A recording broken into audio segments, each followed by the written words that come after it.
गरिमा सुन, मैं बर्तन धो देती हूँ, तू जरा सब्जी बनने रख दे। नहीं नहीं, मुझसे सब्जी जल जाएगी माँ, आप ही देखो ये सब्जी वब्जी, लाओ मैं बर्तन धो देती हूँ। अरे मैं खड़ी हूँ ना, तू देख ले। ना बिल्कुल नहीं, मैं झाड़ू लगा दूंगी, पोछा लगा दूंगी, पर ये सब्जी वब्जी का काम भैया आप ही देखो। अरे तेरे ससुराल में भी मैं खाना बनाऊंगी क्या? चुपचाप यहीं खड़ी रहे और सब्जी बना, जब देखो बहाने बनाती रहती है। गीता की बात सुनकर उसकी बेटी गरिमा ने कढ़ाई में तेल डाला, मसाले डाले और फिर आलू और मटर भी डाल दिए और फिर बारी आई पानी डालने की। गरिमा ने धीरे धीरे और हिसाब से पानी डाला और सब्जी को एकटक देखने लगी। तभी अच्छा सुन, मैं जरा छत पर कपड़े सुखाने के लिए डालकर आती हूँ, सब्जी देखती रहना, ठीक है? हाँ ठीक है माँ। गीता के जाने के बाद काफी देर तक गरिमा सब्जी को घूर घूर कर देखती रही और फिर जब वो बोर होने लगी तो उसने मोबाइल खोला और उसमें फनी वीडियोस देखने लगी। वीडियो देखकर वो बस हंसे जा रही थी, इसमें कैसे वक्त गुजरा उसे पता ही नहीं चला। और फिर जब गीता छत से वापस लौटी, गैस बंद कर दी थी ना? ओह शिट, हे भगवान, नहीं नहीं नहीं। गरिमा ने जैसे ही कढ़ाई का ढक्कन हटाया तो उसने देखा कि सब्जी रेगिस्तान से भी ज्यादा सूखी थी, जिसमें तरी नाम की कोई चीज ही नहीं थी। हाँ, पर सब्जी जलने से बच गई थी। Thank God. देखो माँ, सब्जी जलने नहीं दी मैंने, बिल्कुल परफेक्ट बने आलू मटर। देखो, परफेक्ट की बच्ची, इसकी तरी कहाँ गई है? वो तो मैंने सोचा ही नहीं। अब ऊपर से पानी डाल दूं क्या? हाँ हाँ, पानी क्यों, पेट्रोल डाल देना, कम से कम किसी चीज का तो स्वाद आएगा। है मम्मी, सच में पेट्रोल डाल सकते हैं क्या? हे भगवान, क्या होगा इस लड़की का, देखना ससुराल जाकर रोज मुझे ही गाली खिलवाएगी। रोज की तरह उस दिन भी गरिमा ने जादू कर दिखाया था। वो देखते ही देखते रोज सब्जी में से तरी गायब कर देती थी और फिर शाम को लाओ भाई, खाना लगाओ, बहुत भूख लगी है। क्या पापा, आप खुद का ढाबा चलाते हो और फिर भी भूखे रहते हैं? अरे पगली, अब रोज रोज कौन शाही पनीर या मटर पनीर खाता है? हैं? सबसे बढ़िया होता है घर का खाना। लाओ, अब जल्दी से खाना लगाओ। वैसे क्या बनाया है? वो पापा, मैंने आज आलू मटर की सब्जी बनाई है, अब कुछ अलग तरह से। वाह, आलू मटर, तो एक काम करो, रोटी के साथ साथ चावल भी ले आओ। नहीं नहीं पापा, आप भरोसा रखो, आपको चावल की जरूरत ही नहीं पड़ेगी, अब रोटी से ही मजा आएगा आपको। तो उसमें बिना तरी के आलू मटर देखकर उसके पिता महेश का तो चेहरा ही उतर गया। लाख कोशिशों के बावजूद गरिमा तरीदार सब्जी बना ही नहीं पाती थी और उसकी वजह थी उसकी फोन देखने की आदत। ऐसे ही वक्त गुजरता गया और फिर गरिमा की शादी हो गई। लेकिन दिक्कत ये थी कि उसके ससुराल वाले खाने के मामले में बहुत सख्त और नक चढ़े थे। और फिर गरिमा की पहली रसोई के दिन। ये लीजिए पापा जी, ये मटर पनीर, ये आलू मटर और ये तुरई की सब्जी है। पर बहू, ये सब इतना सूखा सूखा क्यों है भाई? पापा जी, वो ये कुछ नई स्टाइल की सब्जी है, अब सूखी ही बनती है। चलो आज तो ठीक है, पर बहू कुछ तरीदार भी होना चाहिए। अब बताओ, इन सूखी सब्जियों से हम चावल कैसे खाएं? सॉरी मम्मी जी, मैं कल से ध्यान रखूंगी। गरिमा को उस दिन बहुत बुरा लगा और उसने तय किया कि वो आगे से तरी का ख्याल रखेगी। अगले दिन उसने बढ़िया अंडा करी बनाने की सोची। उसने कढ़ाई में मसाले, पानी और अंडे डाले और उसे प्लेट से ढक दिया। लेकिन कब उसके हाथ मोबाइल तक पहुंच गए उसे खुद मालूम नहीं चला। फिर जो होना था वो हो ही गया।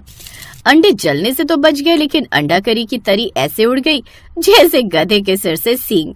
मर गई, आज तो पक्का मर गई, अब नहीं बचूंगी। क्या करूं? हाँ, एक काम करती हूँ, जल्दी से फिर से अंडा करी बना देती हूँ। उसके पति सुरेश की आवाज आई। गरिमा, मैं और पापा जी लेट हो रहे हैं, जल्दी खाना लाओ भाई। गरिमा ने कांपते हाथों से अपने ससुराल वालों के सामने सब्जी ले जाकर रख दी। न उसमें करी थी और न तरी। ये क्या बनाया है तुमने बहू? वो मम्मी जी, अंडा कर ड्राई अंडे। इन्हें बॉयल अंडे कहते हैं गरिमा, ये तो हम खा लेंगे, पर सब्जी तो लाओ। जी यही है जो है, वो तरी सूख गई। अरे सूख गई कि जल गई? देखो बेटा, मेरी बात ध्यान से सुनो। तुम्हारी ये नई नई डिशों को खाकर मुझे जो है कब्ज हो गया है। अरे पूरा पेट छिला जा रहा है मेरा। तुम कुछ तरीदार बनाओगी तो बड़ी मेहरबानी होगी, वरना एक दिन हम ऐसे ही सूखे सूखे मर जाएंगे, समझ रही हो ना? अब की बार ओम प्रकाश और सरला की आवाज में गुस्सा था। अगले दिन गरिमा ने कसम खा ली कि वो तरीदार आलू टमाटर की सब्जी बनाकर रहेगी। उसने सारे मसाले डाले और पानी डाला। ही मोबाइल पर कई तरह के वीडियोस आ गए, जिसमें एक से बढ़कर एक शेफ नुस्खे बताने लगे कि कैसे तरी एकदम परफेक्ट बनाई जाए। ये देखकर गरिमा बहुत खुश हुई और फिर वो एक एक करके सारे वीडियोस देखने लगी।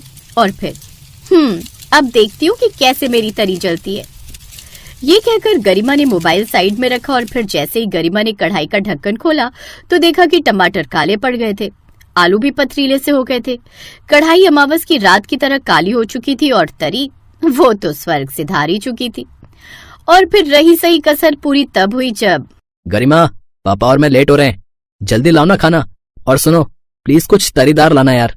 ये सुनकर अब की बार गरिमा का खून भी सूख गया। वो थकी हारी मरी सी अपनी कढ़ाई लेकर आई और उसने वो शानदार और यादगार करामाती सब्जी अपने ससुराल वालों के सामने रख दी। अब वो ऐसे ही खड़ी थी जैसे कोई सिर कलम की सजा पाने को हाथ बांधे खड़ा रहता है। उस दिन गरिमा को जमकर गरियाया गया। फिर रोते हुए उसने अपना बैग पैक किया और अपने मायके चली आई। अरे क्या हुआ, तू ऐसे सूखे पत्ते की तरह परेशान क्यों खड़ी है?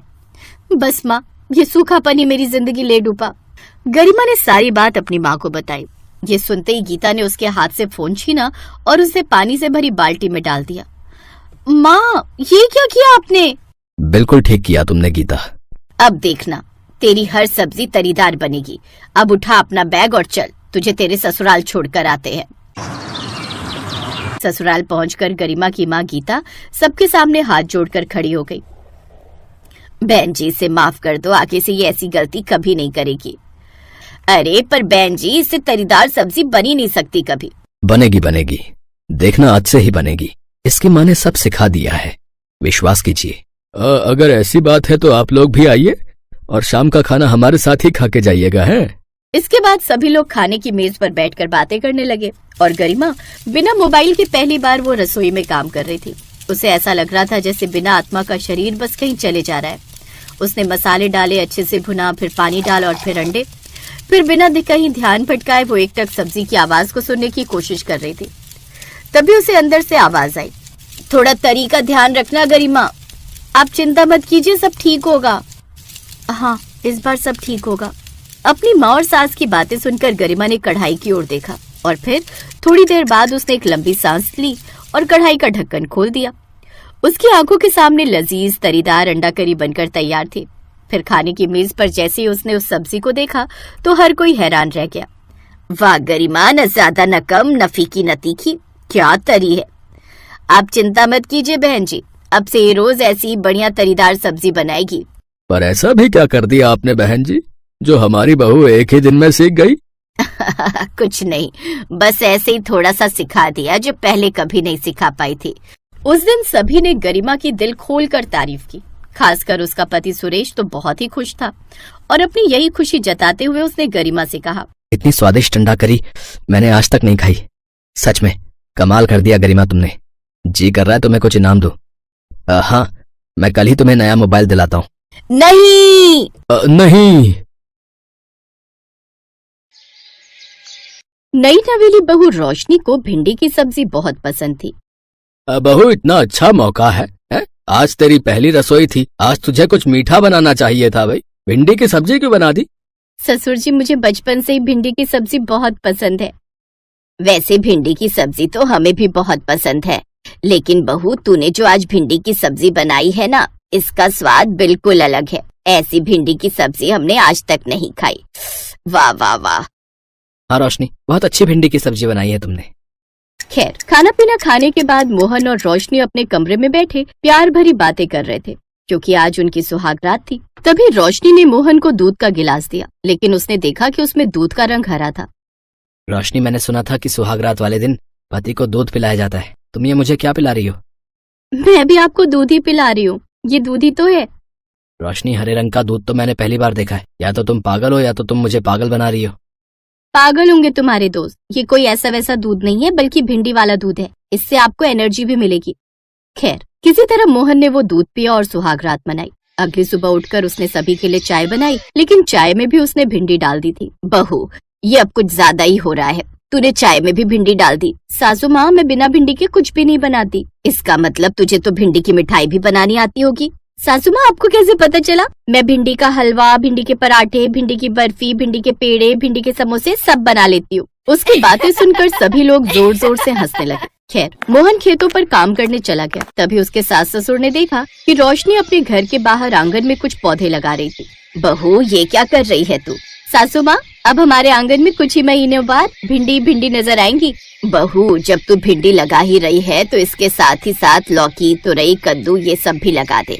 हमने भिंडी की तारीफ क्या कर दी, तू तो हमेशा भिंडी बनाती रहती है, कभी कभी कुछ और भी बना दिया कर। लेकिन कुछ सालों बाद ऐसा हुआ कि बारिश बिल्कुल नहीं हुई और सभी की फसलें पूरी तरह बर्बाद हो गई। माहौल ऐसा हो गया कि लोग भूखों मरने लगे। गांव की एक चाय की टपरी पर कुछ आदमी भूखमरी के बारे में चर्चा करने लगे। अरे भैया नंद किशोर, लगता है ये गांव भारत के नक्शे से अब जल्दी ही मिटने वाला है। बिल्कुल सही कह रहे हो भाई साहब। अब तो हम लोगों के घर में न खाने को अनाज बचा है और न ही दवाई कराने के लिए पैसे। पिछले 2 सालों से न बारिश हुई, न ही कोई कमाई हुई। तभी वहाँ पर भागता हुआ मोहन आ गया। अरे नंद किशोर चाचा, तुम यहाँ बैठे हुए हो, जल्दी से अपने घर में जाओ।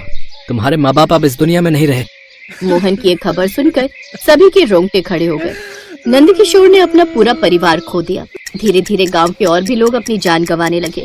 लोग भूख की वजह से मरने लगे। मोहन अपनी आंखों के सामने गांव वालों को तबाह होते हुए देख रहा था, पर वो कुछ भी नहीं कर पा रहा था। मोहन, अगर ऐसे ही चलता रहा तो एक दिन हमारा परिवार भी हमारी नजरों के सामने खत्म हो जाएगा। मेरे मायके से थोड़ी दूर पर एक जंगल है, वहाँ पर एक बाबा रहते हैं, उनसे चलकर बात करते हैं, वो कोई उपाय जरूर बताएंगे। रोशनी, वैसे तो मैं इन बाबाओं पर और अंधविश्वास पर भरोसा नहीं करता, लेकिन अपने गांव को बचाने के लिए मैं कुछ भी कर सकता हूँ। बहू बिल्कुल सही कह रही है बेटा, हर बाबा पाखंडी नहीं होते। कुछ तांत्रिक आज भी मौजूद हैं जिनके पास बहुत ज्ञान है, वो जरूर कुछ कर सकते हैं। मोहन रोशनी के साथ उसके मायके के पास एक घने जंगल में पहुंच गया। वहाँ पर एक बाबा की कुटिया बनी थी। वो दोनों कुटिया के अंदर घुस गए। बाबा, ये मेरे पति हैं। मेरे ससुराल में पिछले 2 साल से बारिश ही नहीं हुई। हमारा गाँव गरीबी रेखा से भी नीचे चला गया है। हमारे गाँव की तरफ कोई ध्यान नहीं दे रहा। लोग भूख की वजह से मर रहे हैं। हमारी आंखों के सामने देखते ही देखते कई परिवार तबाह हो गए। रोशनी बिटिया, ये जो भी हुआ है ऐसे ही नहीं हुआ। उस गांव को उनके पापों की सजा मिली है। उस गांव में कोई भी ऐसा परिवार नहीं है जिसने हजारों पेड़ नहीं काटे। बाबा, आपने बात तो बिल्कुल सही कही। लोगों ने अपने घर बनवाने के लिए कई पेड़ काट डाले। कुछ लोगों ने तो पैसों के लालच में ही पेड़ काटकर बेच दिए।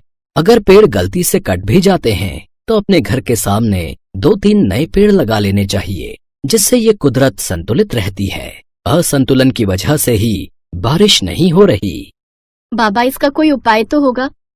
तुम दोनों को मिलकर गांव में बहुत बड़ा भंडारा करना होगा। सभी को खाना खिलाना होगा और खाना खाते वक्त गांव का हर एक इंसान हर एक निवाले के साथ इस कुदरत से पेड़ काटने के जुर्म में माफी मांगता जाए, तभी बारिश हो सकती है। और बारिश होते ही सबसे पहले पेड़ लगाना, उसके बाद अपनी खेती करना, वरना दोबारा भूखमरी आ जाएगी।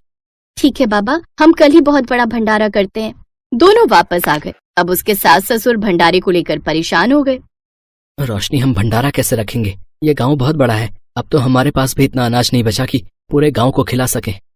बेटा, अगर बाबा जी ने बताया है तो हमें किसी भी हालत में यह करके देखना चाहिए, क्योंकि इसके अलावा हमारे पास कोई दूसरा रास्ता नहीं है।